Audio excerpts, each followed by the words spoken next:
Hello everyone, welcome back to एक level स्नातक।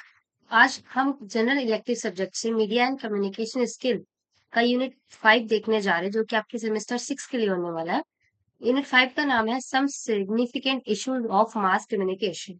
मास communication में कुछ इश्यूज होते हैं जिनको हम डिस्कस करेंगे इस यूनिट में। बेसिकली ये वीडियो जो है उन सभी स्टूडेंट्स के लिए होने वाली है जिन्होंने जनरल इलेक्टिव सब्जेक्ट में मीडिया एंड कम्युनिकेशन स्किल को एज अ सब्जेक्ट सिलेक्ट किया होगा। तो चलिए शुरू करते हैं।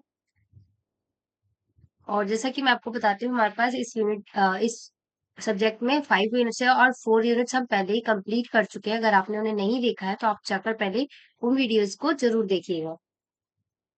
तो इस वीडियो में हम यूनिट 5 को डिस्कस करने जा रहे हैं, ठीक है। और अगर आपको इन वीडियोस के नोट्स एज अ पीडीएफ चाहिए तो आप हमारे टेलीग्राम ग्रुप को ज्वाइन कर सकते हैं, जो कि एकलव्य स्नातक 1 के नाम से है। तो सबसे पहला क्वेश्चन आज का हमारा, राइट द शॉर्ट नोट और राइट टू फ्रीडम। इसको आप बहुत अच्छे से समझा सकते हैं कि राइट टू फ्रीडम क्या है। फ्रीडम का हमें एक राइट है, हमारे पास स्वतंत्रता है, राइट। उसको हमें यहाँ पे डिफाइन करना होता है, उसके लिए एक शॉर्ट नोट लिख के देना है। तो एज अ इंडियन सिटीजन हम सभी जो है वो इंडिया के कॉन्स्टिट्यूशन को फॉलो करते हैं। इंडिया के जो कॉन्स्टिट्यूशन है उसका जो रूल्स वगैरह है उसको हम फॉलो करते हैं, राइट। और उसी के साथ साथ क्या होता है कि जिस हमारे कॉन्स्टिट्यूशन को कब बनाया गया था, हमारी जो कॉन्स्टिट्यूट असेंबली थी उसने 26 नवंबर 1949 को इसको अडॉप्ट किया था। बट जब ये फोर्स में कब आया था, और 26 जनवरी 1950, ये आप सभी को पता ही है ना। तो राइट टू फ्रीडम भी हमारा जो है वो हमारे कॉन्स्टिट्यूशन में दिया गया है सभी को एज अ इंडियन सिटीजन, ठीक है। और जो कॉन्स्टिट्यूशन है वो बताता है has no separate provision for the freedom of the press और द मीडिया। हम लोग के साथ साथ जो प्रेस और जो मीडिया है उसको भी पूरी स्वतंत्रता है किसी भी चीज को दिखाने की, और किसी भी चीज को दिखाने की, उसके बारे में बताने की। प्रेस और जो मीडिया है हमारी, उसको पूरी स्वतंत्रता है as compare to other constitution, है ना। और उसमें जो हमारा आर्टिकल 19 है उसमें हमें बताते हैं इंडियन कॉन्स्टिट्यूशन के अकॉर्डिंग कि राइट टू फ्रीडम में क्या क्या चीजें जो है वो है अवेलेबल और क्या चीजें नहीं है। सो आर्टिकल 19(1) जो है वो all citizens will have the right of to freedom of speech and expression. Speech बोलने का और एक्सप्रेशन का हम सभी को फ्रीडम है। असेंबली में पीसेबल एंड विदाउट आर्मी को असेंबल होना, विदाउट आर्मी मतलब इन द सेंस बिना किसी मारपीट के, बिना किसी लड़ाई झगड़े के लिए पीसफुली जब अगर आप असेंबल होना चाहते हैं तो आप हो सकते हैं। और टू फॉर्म एसोसिएशंस और यूनियंस, यूनियन भी बना सकते हैं आप और एसोसिएशन भी बना सकते हैं, बस वो किसी को नुकसान ना करे, ठीक है, किसी के फ्रीडम को हार्म ना करे। उसी के साथ साथ to move freely throughout the territory of India. Indian होते हुए आप इंडिया में कहीं भी फ्रीली घूम सकते हैं, ये आपका अधिकार है, ये आपका फ्रीडम है। To reside and settle in any part of the territory of India. India के किसी भी पार्ट के किसी भी कोने में आप रह सकते हैं, ये आपको एज अ इंडियन होने का हक है। टू प्रैक्टिस एनी प्रोफेशन और to carry on any occupation, trade और बिजनेस, आप जो मर्जी चाहे कर सकते हैं। कोई भी बिजनेस खोल सकते हैं, कोई भी किसी भी ऑक्यूपेशन में जा सकता है, ऑक्यूपेशन में जा सकता है। उसके ऊपर रोक नहीं है कि आप इस कास्ट को तो आप यहाँ नहीं जा सकते, इस कास्ट को तो यहाँ नहीं जा सकते, ऐसा कुछ भी नहीं है। ये सारी चीजें हमें राइट टू फ्रीडम के तहत मिली हुई हैं, ठीक है। नेक्स्ट हमारा आता है define right to information act. अभी हमने फ्रीडम के बारे में देखा क्या क्या चीजें हमें मिली हुई है, अब हमें बताना है right define right to information act. So ये जो राइट टू इंफॉर्मेशन एक्ट है इसमें क्या होता है, सभी बेसिक ह्यूमन नीड्स है, ये जितने भी ह्यूमंस है सभी का ये बेसिक राइट है कि सभी को इंफॉर्मेशन का एक्ट, इंफॉर्मेशन एक्ट का राइट है। उसके साथ क्या होता है कि जो डेमोक्रेटिक सोसाइटी होती है is indispensable for free flow of information. किसी को किसी की इंफॉर्मेशन चाहिए उसका पर्सनल छोड़कर, तो आप इजीली, आपके पास ये एक्ट है कि आप इंफॉर्मेशन को गैदर कर सकते हैं। A demand for the right to information gain momentum in India in the last 3 decades as it was not only necessary for the proper function of democracy but also for much needed transparency in the system and for removing corruption from public life, ठीक है। तो क्या है कि जो information वाला act है, वो डेमोक्रेसी के साथ-साथ लोगों के लिए भी बहुत इम्पोर्टेंट हो जाता है। डेमोक्रेसी को ट्रांसपेरेंट बनाने का जो भी सिस्टम है, जिसके द्वारा रूल किया जा रहा है, उस रूल को ट्रांसपेरेंट करने के लिए राइट टू इंफॉर्मेशन ये जो एक्ट है, वो बहुत ज़्यादा इम्पोर्टेंट है। और इसी एक्ट के तहत आप सभी को ये हक है कि आप इंफॉर्मेशन को जान सकते हैं, किसी भी इंफॉर्मेशन को, ठीक है? और ये डेमोक्रेसी के साथ-साथ लोगों के लिए भी बहुत यूज़फुल है। इसी के साथ-साथ जो राइट टू इंफॉर्मेशन एक्ट है, वो इंट्रोड्यूस किया गया था पार्लियामेंट में in July 2000 and finally the right of the information act was enacted in October 2005, okay? It came into effect on the 12th October 2005, okay? अक्टूबर में इसको इनके करके और 12th ऑफ अक्टूबर 2005 को इसको जो है इफेक्टिवली अडॉप्ट किया गया था right to information act, okay? So जो राइट टू इंफॉर्मेशन एक्ट है, वो सिटीजन्स को एक्सेस देता है कि वो इंफॉर्मेशन को under the control of public authorities, जो चीजें पब्लिक अथॉरिटीज के कंट्रोल में है, अंदर में उनके इंफॉर्मेशन को गैदर करने का भी राइट टू इंफॉर्मेशन है, जो कि लोगों के लिए है, लोगों के पास है, ठीक है? Essential for the media as it gives the information. So ये मीडिया के लिए भी इंपॉर्टेंट हो जाता है कि वो सारे इंफॉर्मेशन को गैदर कर सके ताकि वो पब्लिक तक उस इंफॉर्मेशन को पहुंचा सके, ठीक है? That can be published to keep the citizens informed about the working of the public authority. So जितनी भी हमारी पब्लिक अथॉरिटी है जो काम कर रही है पब्लिक के लिए, वो क्या काम कर रही है, कैसे काम कर रही है, अगर कुछ गड़बड़ हो गई तो उसके बारे में जानने का अधिकार प्रेस को भी है, लोगों को भी है, ठीक है? तो ये राइट टू इंफॉर्मेशन एक्ट की वजह से होता है, ठीक है? तो आप ये सारी चीजें यहाँ पे डिफाइन कर सकते हैं, कब बना था, कैसे बना था, और क्या क्या चीजें हैं इसमें, ठीक है? नेक्स्ट हमारा what are the basic duties of a press council. So जो भी प्रेस काउंसिल होती है उसकी बेसिक ड्यूटी क्या होती है? बेसिकली अगर हम उसकी बेसिक ड्यूटीज की बात करें तो जितने भी कंप्लेंट्स आ रहे हैं उनको एक्सेप्ट करना, फिर उन कंप्लेंट्स को वेरीफाई करना कि उसमें क्या गलती है, उसमें कोर्ट्स और उसके एथिक्स को चेक करना, दोबारा देखना क्या क्या कंप्लेन आ रही है, क्यों आ रही है कंप्लेन, ठीक है? फिर कंप्लेन को रिव्यू देना कि यहाँ पर ये गड़बड़ था, ये ऐसा था, इस एंगल से जितने भी उस कंप्लेन के एंगल है उसके चारों मतलब हर एक एंगल से उसके लिए आंसर प्रोवाइड कराना कि ऐसा क्यों हुआ, कैसे हुआ, ठीक है? To serve as mediator between the complaints and the media. So as a mediator की तरह काम करना, जो भी हमारी प्रेस काउंसिल है उसका मीडिएटर की तरह काम करना, जो भी कंप्लेंट आ रहा है और जो भी मीडिया है उसके बीच में एक मीडिएटर की तरह काम करता है जो हमारा प्रेस काउंसिल होता है, ठीक है? To take decisions on complaints based on rules and regulation with fairness, मतलब बिल्कुल सफाई के साथ जितने भी रेगुलेशन है, रूल्स है, उन सभी को फॉलो करके फेयरनेस के साथ, सफाई के साथ डिसीजन लेना और उसको उस कंप्लेंट का हल ढूंढना, ये हमारा प्रेस काउंसिल का काम है, ठीक है? सॉरी। और इसी के साथ-साथ to single out the media for breaching ethic guidelines. So जो भी एथिकल गाइडलाइंस अगर उसको ब्रेक किया गया है, तो उसको बताना कि कहाँ पर जो रूल है उसको ब्रेक किया गया, उसको सिक्योर कैसे करेंगे।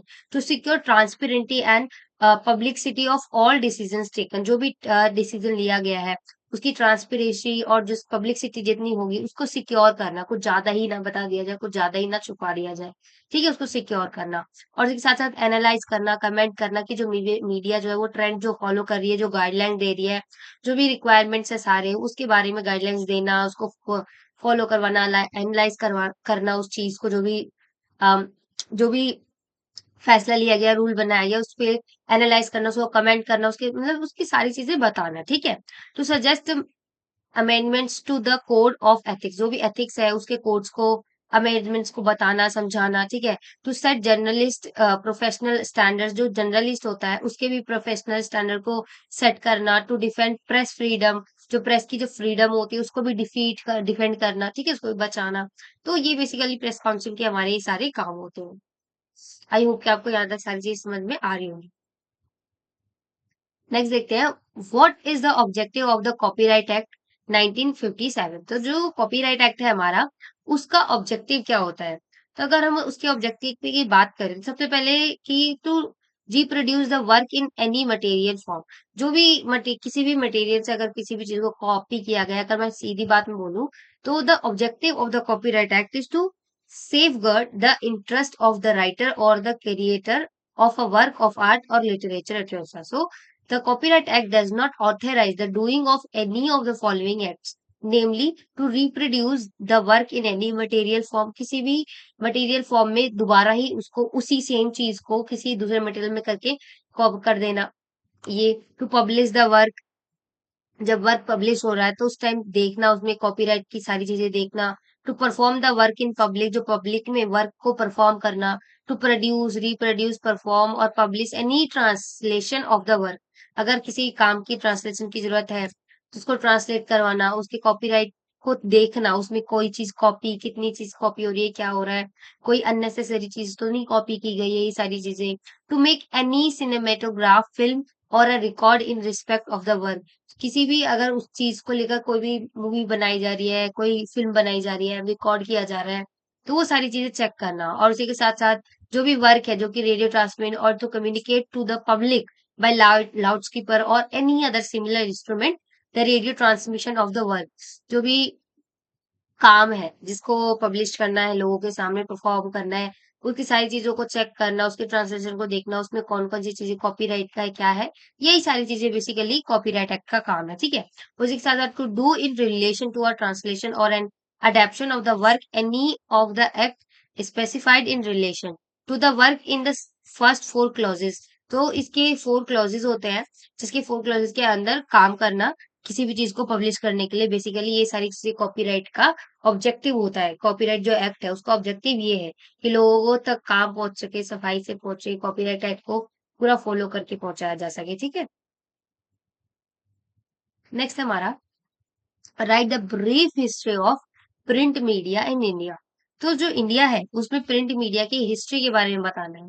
ये आप सभी ने बहुत पढ़ा होगा, ये बहुत ही इजी टॉपिक है, अगर आपके पास हिस्ट्री होगी तो आपने उसमें भी पढ़ा होगा कि कैसे लाइक ये प्रिंट मीडिया इंडिया में आया, कैसे क्या क्या चीजें हुई। So the evaluation of newspaper in India is with the introduction of Bengal gazette started by James Austin Hickey in 1780 from Calcutta, ये बात आप सभी को पता है कि 1780 में कैलकाता में जेम्स ऑस्टन हिकी के द्वारा, जेम्स अगस्टस हिकी के द्वारा बंगाल गजेट नामक न्यूज़पेपर छपी थी, ठीक है, जहां से जो है न्यूज़पेपर स्टार्ट हुआ था। और उसके बाद क्या हुआ, जो अलग अलग न्यूज़पेपर छपने लग गए, like Calcutta Chronicle etcetera, newspaper इन हिंदी और अदर, ऐसा स्टार्टिंग बंगाली में हुई, ऐसा है। इसी के साथ साथ नेक्स्ट आए, हिंदी में भी आए, अलग अलग इंग्लिश में भी आए, अलग अलग लैंग्वेजेस के साथ जो न्यूज़पेपर्स थे वो छपना स्टार्ट हो गए, ठीक है। और in various parts of the nation, starting Bengal से हुई थी, पर वो धीरे धीरे स्टार्टिंग कलकत्ता की हुई बंगाल में, पर उसी के साथ साथ धीरे धीरे वो पूरे नोशन में फैलने लग गई, ठीक है। Bengal was the birth place of journalism in India and the language press, जो भी लैंग्वेज प्रेस थी और जो जर्नलिज्म है उसका बर्थ प्लेस अगर हम बोले तो बंगाल का है, बंगाल है, ठीक है। समाचार दर्पण was the first Indian language newspaper which was a Bengali weekly newspaper, ये क्या था, ये भी एक बंगाली न्यूज़पेपर था, बट ये वीकली न्यूज़पेपर था। समाचार दर्पण, ठीक है, ये कुछ इस तरीके से हमारा जो प्रिंट मीडिया की बात कर रहे हैं, इसलिए हम न्यूज़पेपर का डिस्कशन कर रहे हैं। अ, यहाँ पे हमारा प्रिंट मीडिया का कुछ इस प्रकार से, कैसे पहले बंगाल गजट आया, राइट, फिर धीरे धीरे और भी अदर अदर लैंग्वेजेस में, अदर अदर एरियाज में इंडिया के जो न्यूज़पेपर थे वो छपने लग गए, और बर्थ प्लेस की बात करें तो वो बंगाल था हमारा, ठीक है। फिर उसी के साथ साथ क्या हुआ, जो स्टेटमेंट है, फिर जो the Hindu I, the Hindu आया फिर 1878 में। The history of journalism in India is inseparable linked with the development of social awareness, national consequence and the progress of freedom movement। Newspaper के थ्रू ही हमें इंडिया के बारे में पता चल रहा है, लाइक कैसे हमें पता चला कि कैसे हमारा इंडिया जो था वो कैसे धीरे धीरे लाइक फ्रीडम की ओर आया, उसमें जितने भी नोशंस थे उसमें कॉन्सिक्वेंसेस थे, उन सारी चीजों के बारे में पता चला, ये सारी चीजें हमें न्यूज़पेपर के थ्रू ही धीरे धीरे पता चलने लग गई, राइट।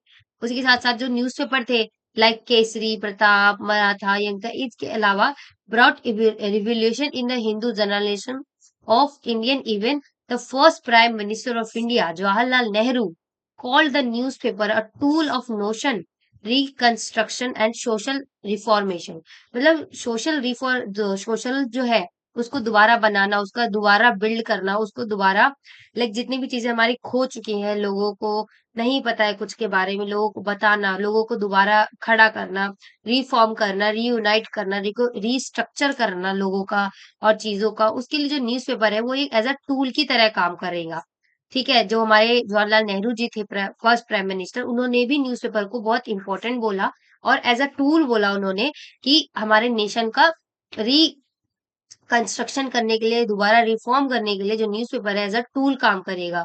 ठीक है?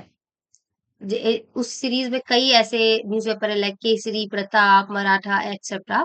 ठीक है? इसी के साथ-साथ जो इंडियन प्रिंट मीडिया था is the largest print media and newspaper market in the world. Over 100 million copies sold each day and is over 230 year old. तो आप सोच सकते हैं इस डॉक्यूमेंट से आप पता लगा सकते हैं कि कैसे 100 मिलियन कॉपीज़ जो है ईच डे ओवर पूरे वर्ल्ड में जो हमारा इंडिया का प्रिंट मीडिया है, वो बहुत ही ज़्यादा लार्जेस्ट है। ठीक है? ओवर 230 इयर्स ओल्ड इयर्स से बैक से ये आता हुआ आ रहा है, प्रिंट हुआ आ रहा है और ये जो कॉपीज़ है वो सोल्ड होती हुई आ रही हैं। तो ये चीज़ें हमें प्रिंट मीडिया के हिस्ट्री के बारे में बताती हैं, ठीक है? इसी के साथ-साथ जो इंडियन प्रिंटिंग हाउस है, वो प्रिंट की जो वो मैक्सिमम डेली की अगर हम बात करें, तो than any other country in Asia Asia के जितने भी कंट्री है, उससे उसके कहीं ज़्यादा जो है हमारा केवल इंडिया में ही जो प्रिंट हाउसेज़ है, वो प्रिंट कर देती हैं। पूरे एशिया में जितना प्रिंट होता है, उसका सबसे ज़्यादा मैक्सिमम जो है, वो हमारे इंडिया में ही प्रिंट हो जाता है। तो ये कुछ इस प्रकार से हमारे प्रिंट मीडिया का जो है, हिस्ट्री था, ठीक है? आप इस प्रकार से कुछ अपने लैंग्वेज में भी समझाकर लिख सकते हैं कि कैसे-कैसे चीज़ें आई, कैसे-कैसे डेवलप हुई, क्या-क्या हुआ, कैसे हमारा इंडिया जो है, पूरे एशिया में सबसे ज़्यादा प्रिंट करता है, वगैरह-वगैरह। ये सारी चीज़ें आप यहाँ पे समझा सकते हैं, ठीक है? इसके साथ हमारा ये यूनिट 5 भी कंप्लीट होता है और इसी के साथ हमारा ये सब्जेक्ट भी कंप्लीट हो जाता है। अगर आपको इन सब्जेक्ट में कुछ भी पूछना हो, तो आप कमेंट सेक्शन में पूछ सकते हैं और अगर आपको ये वीडियो पसंद आई है, तो do like, share and subscribe and thanks for